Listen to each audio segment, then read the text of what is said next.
In today's video, I want to show you how you can create your own Google form in order to keep track for all the jobs that you might be submitting applications for. You may be submitting across multiple different job boards such as Indeed, ZipRecruiter, Monster. Well, you're going to want to ideally keep track of all of those jobs so you can understand how many jobs you truly are submitting per day, as well as what is the status of those jobs. So let's go ahead and go to our Google Forms. I'll show you how to get started. Okay, so I've pulled up this data entry operator job at CVS in Minneapolis. And the format that we're going to follow for all of these jobs, the data that we're going to want is what is the role, what is the company or vendor. You could put in the salary as well, including a link. And so we'll copy this one from Indeed. If you have a link directly to the company site, you can copy that as well. From there, what we do is we go to our Google Drive. So we can go drive.google.com. And then I'm going to click on New, Google Forms. And here we're going to be presented with our first form. I already know how to use this, but you can always take the tour if you want to. I'm just going to say no thanks. We have these different fields that we can utilize. We can add questions, titles and descriptions, images, so on and so forth. So the first thing I'm going to do is I'm going to enter a name for this. I'm going to say job application tracker. Track job applications. And then from there, we're going to start putting in our details. So we're going to say role. And the type is going to be a short answer. We're going to say this is required. And then we're going to add another question. And this is going to be called company. Once again, it's going to be a short answer.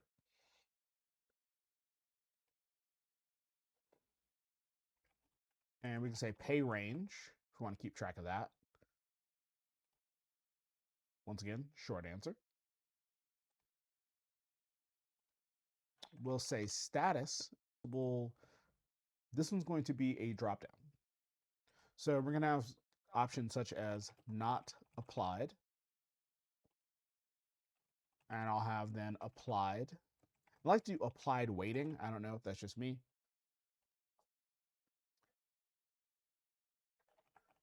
We can say rejected. Those will be for positions that we decided we did not want.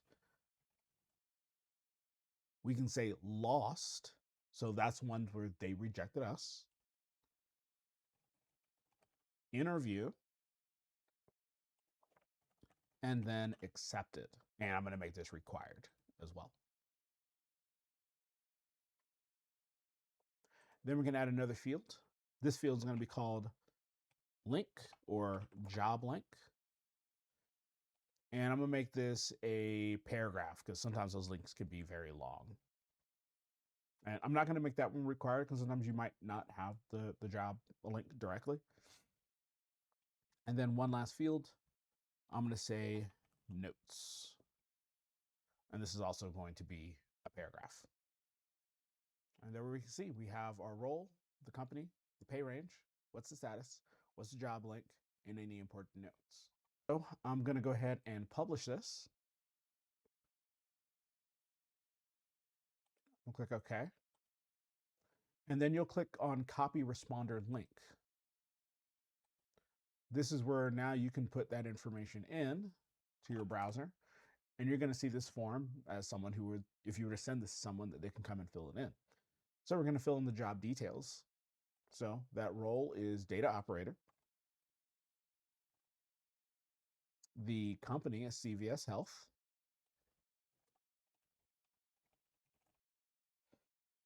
The pay range is $17 to $31.30 an hour.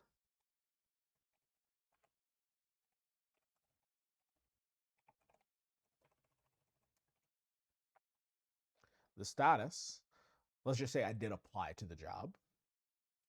And then the link, I'm just going to copy it from Indeed here.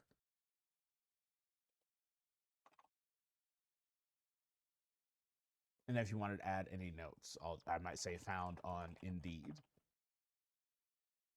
and then submit. So now this has been submitted. Let's come back out.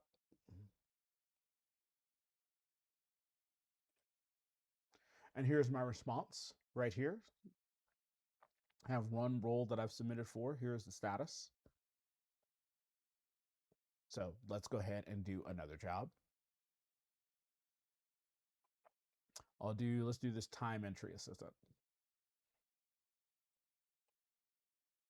Copy this, come back over to our form. I'm going to submit another response.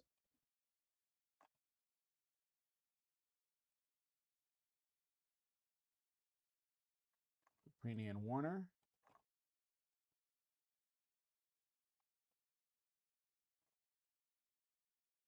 There's the pay range.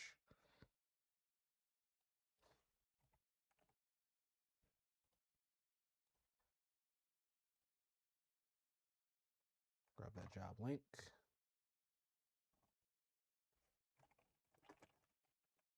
Found on Indeed. Submit. Come back to our job tracker. We come back to our job tracker and we have the two responses, data entry operator and time entry assistant for the roles. And we see these statuses. Those are two links. And then once again, I come back to the spreadsheet and that's automatically populated. Now you will notice in the spreadsheet, I don't get a chance to modify this. I could come in and what I would do is I'd come into data validation, and I'd go ahead and add the same values. So let's go ahead and add another item. What did I say? Not applied, rejected, lost,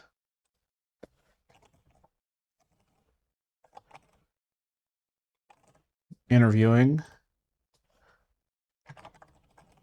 and accepted. And if I wanted to, I can color code these if I wanted to. Maybe this orange, lost is red, rejected is red, not applied, we'll keep that gray, and then applied, we'll put that as blue.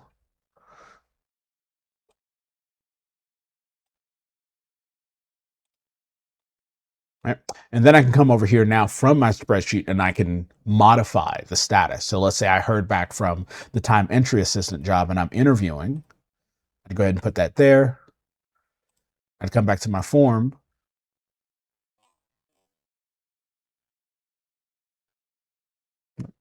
And this is what a completed form will look like. So that way you can quickly see what jobs you have applied for, what the statuses are, and you can keep adding on to this by either filling out your form. This just makes the form itself just makes it easy to go to like a URL and enter it. But there's no reason why you couldn't just add a new record or a new row in here and manually fill that data out as well. So hopefully this video was helpful, showing how you can use Google Forms in order to track your job application status. Best job hunting.